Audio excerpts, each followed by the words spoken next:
نحمده ونصلي ونسلم على رسوله الكريم اما بعد فاعوذ باللہ من الشیطان الرجیم بسم اللہ الرحمن الرحیم۔ حضرت جنید بغدادی رضی اللہ تعالیٰ عنہ کے احوال زندگی۔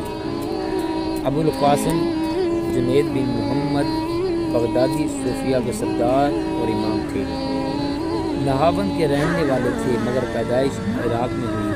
آپ کے والد کانچ بیچا کرتے تھے، اس لیے انہیں کوریری کہا جانے لگا۔ 20 سال کی عمر میں اپنے خالو حضرت سری سکتی حارث محاسبی اور دیگر اکابر کی صحبت میں رہے۔ 297 ہجری میں وفات پائی۔ آپ نے بغداد میں آئینہ سازی کی دکان قائم کی ہوئی تھی۔ ایک پردہ ڈال کر 400 رکعت نماز یومی ادا کرتے تھے اور کچھ عرصہ بعد دکان کو خیرباد کہہ کر حضرت سری سکتی کے مکان کے ایک حجرے میں گوشہ نشین ہو گئے اور 30 سال تک عشاء کے وضو سے فجر کی نماز ادا کرتے رہے۔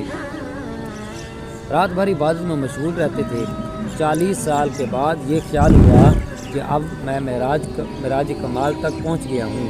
چنانچہ غیب سے ندا آئی کہ اے جنید، اب وہ وقت آ پہنچا ہے کہ تیرے گلے میں زنار ڈال دی جائے۔ آپ نے عرض کیا کہ اے باری تعالیٰ، مجھ سے کیا قصور سرزد ہو گیا؟ جب جواب ملا کہ تیرا وجود ابھی تک باقی ہے، یہ سن کر آپ نے سر آہ بھری اور کہا، جو بندہ وصال کا اہل ثابت نہ ہو سکا اس کی تمام نیکیاں داخل معصیت ہو گئی۔ آپ فرمایا کرتے تھے کہ مجھے تمام مجارج و صرف فاقہ کشی ترک حب دنیا اور شب بیداری سے حاصل ہوئے۔ کسی سائل نے آپ سے سوال کیا تو آپ کو یہ خیال پیدا ہوا کہ جب یہ شخص مزدوری کر سکتا ہے تو اس کو سوال کرنا جائز نہیں۔ لیکن اس شب خواب دیکھا کہ سرپوش سے ڈھکا ہوا ایک برتن آپ کے سامنے رکھا ہوا ہے اور حکم دیا جا رہا ہے کہ اس کو کھولو۔ چنانچہ جس وقت آپ نے کھول کر دیکھا تو وہی سائل مردہ پڑا ہوا ہے۔ آپ نے فرمایا کہ میں تو مردار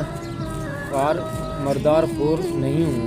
حکم ہوا کہ کچھ دن میں اس کو کیوں کھایا تھا؟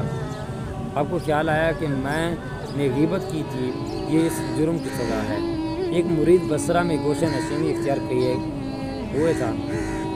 اسی دوران اس کو اپنے کسی گناہ کا خیال آ گیا، جس کی وجہ سے 3 یوم تک اس کا چہرہ سیاہ رہا اور 3 روز کے بعد جب وہی سیاہی دور ہو گئی تو حضرت جنید کا مکتوب پہنچا کہ بارگاہ الہی میں مؤدبانہ قدم رکھنا چاہیے۔ تیرے چہرے کی سیاہی دھونے میں مجھے 3 یوم تک دھوبی کا کام کرنا پڑ رہا ہے۔ کسی مرید سے گستاخی سرزد ہو گئی اور شرمندگی کی وجہ سے شونیزہ کی مسجد میں جا چھپا۔ جب ایک مرتبہ اس کے پاس پہنچے تو وہ خوفزدہ ہو کر ایسا گرا کہ سر سے خون بہنے لگا اور ہر قطرہ خون سے اللہ اللہ کی آواز آنے لگی۔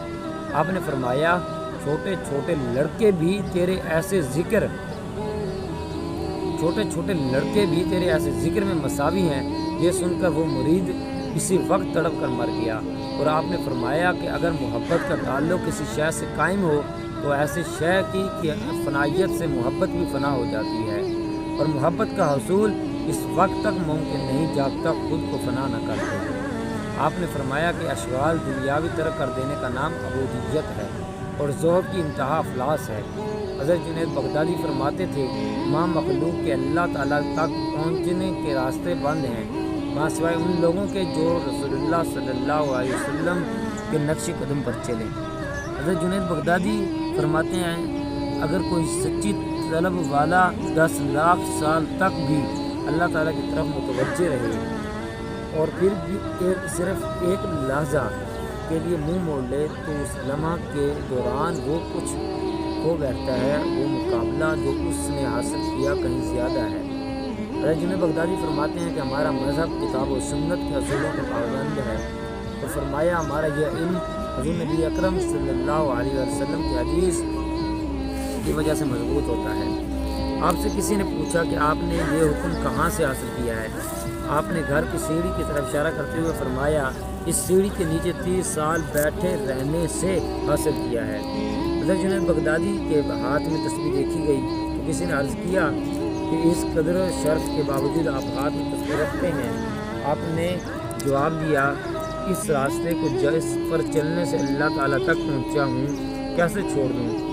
جب حضرت جنید بغدادی کی وفات ہوئی تو انہوں نے قرآن مجید کو ختم کر کے پھر سے سورہ بقرہ شروع فرمائی اور 70 آیات پڑھ کر خالق حقیقی سے جان لیے۔